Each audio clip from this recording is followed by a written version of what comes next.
실제로 겪었던 실화괴담들. 첫 번째 이야기, 불타버린 지하의 양말 공장. 자세한 지명은 밝힐 수 없지만 저희 동네에서 일어난 일입니다. 현재 대학생인 저는 20년 가까이 이 동네에서 살아왔는데 어렸을 때부터 동네에는 뭔가 나온다는 소문이 있던 길목이 있었습니다. 예나 지금이나 가로등이 적은 곳이었는데 소문의 길목은 가로등이 하나도 없어서 한밤중에는 어른들도 지나가길 꺼려하는 곳이었습니다. 길목에는 지하 건물 하나가 있었습니다. 확실하게 기억나지 않습니다만 아마 양말 공장이었던 것으로 기억됩니다.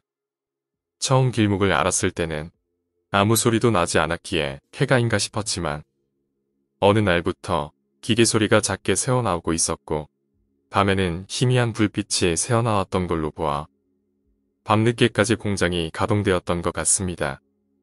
그리고 세월이 흘러 제가 고등학교로 진학하여 옆 동네로 이사간 후 소문의 길목에 있던 공장에 화재가 났었다고 합니다. 재빨리 불을 진압하여 불이 번지는 건 막을 수 있었지만 안타깝게도 지하였던지라 열댓 명의 직원들과 직원들의 아이들이 유독가스에 질식하여 목숨을 잃었다고 합니다.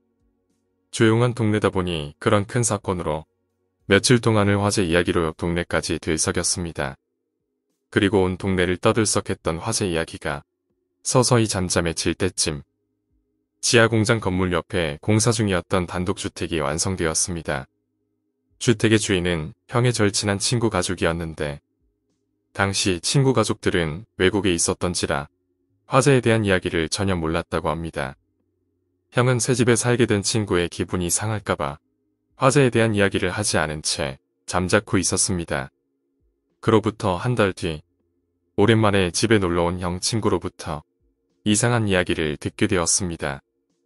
새 집이라서 좋았는데 밤마다 이상한 울음소리가 들려서 잠을 설친다는 것이었습니다. 처음에는 고양이 울음소리인 줄 알았는데 하루하루가 지날 때마다 그 울음소리는 점점 통곡소리로 변했다고 합니다. 하지만 워낙 종교에 대한 믿음이 굳건했던 형이어서 귀신일지도 모른다는 생각은 하지 못한 채 고양이 울음소리가 심하다고만 생각했답니다. 하지만 집 밖에 나가 소리의 정체를 알아내려고 하면 소리가 멈추고 집안에 들어오기만 하면 소리가 이어지기 시작했다고 합니다. 이야기를 들은 형과 저는 뭔가 이상하다 싶어서 결국 집이 공사 중이었을 때 옆에 있던 공장에 화재가 있었다는 이야기를 하게 되었습니다. 그러자 형 친구의 얼굴이 창백해지면서 기겁을 하는 것이었습니다. 친구 할머니께서 귀신을 보셨다는 것이었습니다. 할머니께서는 형 친구에게만 이야기했다는데 할머니께서 주무시다가 창문을 치는 소리에 눈을 뜨자 창밖에 여자가 둥둥 떠다니면서 자신을 쳐다보고 있었다는 것이었습니다. 마당에 나무가 있었기에 연로하신 할머니께서 잘못 보셨을 거라고 생각한 형의 친구였죠. 얼마 지나지 않아 안방에서 주무시던 부모님께서도 비슷한 일을 겪게 되셨다고 합니다. 한두 번이면 잠자코 있겠는데 매일매일 자다 싶으면 창밖에서 사람들이 뛰어다니는 소리가 들려온다는 것이었습니다. 아버지께서 몇 번이나 도둑인 줄 알고 마당으로 뛰쳐나가 보셨지만 역시 아무것도 볼 수 없었고 화재 이야기에 부모님 이야기까지 듣게 된 형 친구는 정말 귀신일지도 모른다는 생각에 밤마다 들리는 소리에 잠을 이루지 못했다고 합니다. 그리고 며칠 뒤 다시 한번 놀라운 이야기를 듣게 되었습니다. 아무도 입주하지 않았던 공장 건물에서 화재가 또다시 발생했다는 것이었습니다. 이번에도 화재는 지하에서 시작되었다고 했는데 감식하던 사람들은 이미 화재가 발생했던 곳에서 수습이 되기 전에 다시 발생했기 때문에 정확한 화재의 원인은 찾아내지 못하고 방화일지도 모른다는 결론을 내렸다고 했습니다. 그리고 며칠 뒤 이 일은 뉴스에 등장하였습니다. 뉴스에서 방송되었던 걸로 기억합니다. 뉴스는 위에서 언급했던 소문으로 시작하여 화재로 인한 참사를 소개했는데 놀라운 부분은 다음부터였습니다.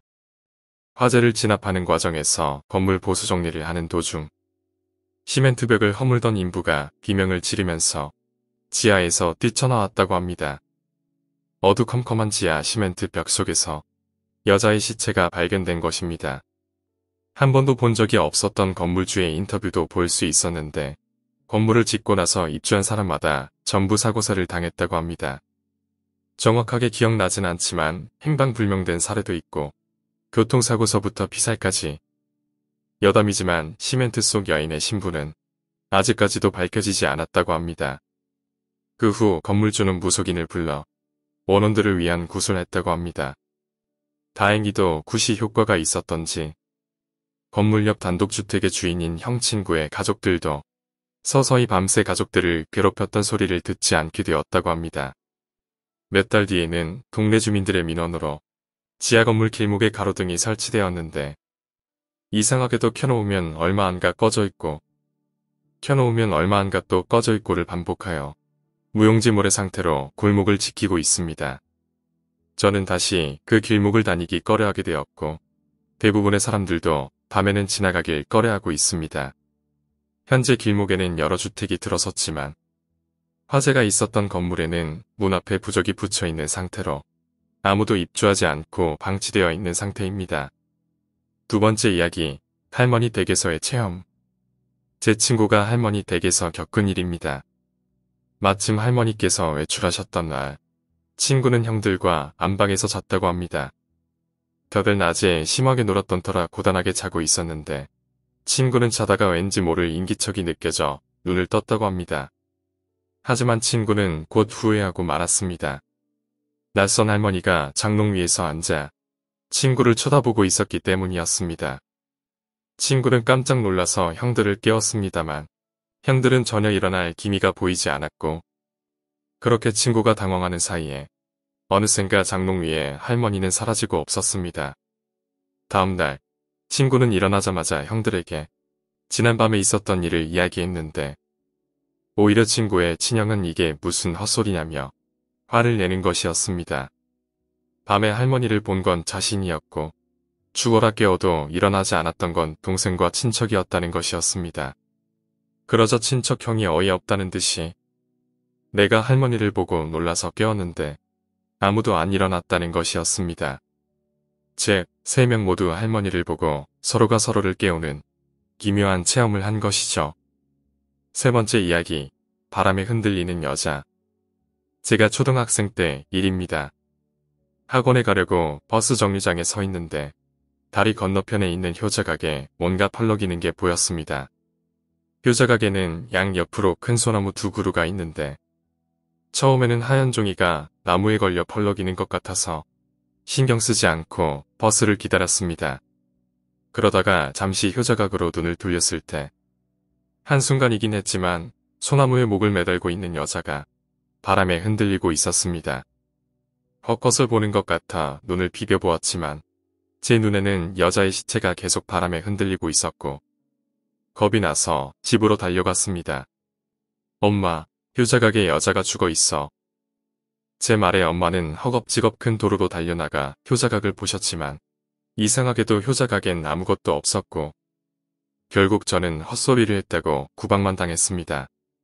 그리고 며칠 후 한 무속인이 저희 집에서 점심을 먹던 날이었습니다. 참고로 저희 집은 식당을 했습니다. 한참 밥을 먹던 무속인이 저희 어머니한테 이렇게 말하는 것이었습니다. 이 마을에 장가 못 간 총각들 많지? 그리고는 제가 본 것과 똑같은 이야기를 하는 것이었습니다. 효자가 큰 나무에 소복 입은 여자가 목 매달려 있다고. 그래서 그 처녀 귀신에 마을이 씌여 총각들이 장가도 못 가고 요절하는 거라고. 결국 어른들은 이 무속인의 말을 듣고 효자가 근처에 우물을 팠는데 놀랍게도 그 후로는 총각들이 장가도 가고 요절하는 일이 없었습니다. 그러던 어느 날 어느 총각이 농약을 먹고 자살하는 일이 생겼습니다. 그리고는 처녀들이 도망가는 등 총각들의 혼례가 깨지는 일들이 일어나는 등 괴이한 일이 다시 일어났습니다. 나중에 알고 보니 누군가 우물 속에 큰 바위를 넣어 입구를 막은 것이었습니다. 처녀 귀신을 겨우 달리 놓았는데 누군가 우물 입구를 흉하게 막아 다시 악재가 생겼다는 말이 나왔습니다. 그 이후 저희 가족은 도시로 이사하게 되어서 더 이상 마을 일을 알 수 없습니다만 아직도 바람에 흔들리던 소복 입은 여자를 생각하면 등골이 오싹합니다. 오늘 이야기는 여기까지입니다. 오늘 이야기가 재미있으셨다면 구독과 좋아요, 댓글 부탁드립니다.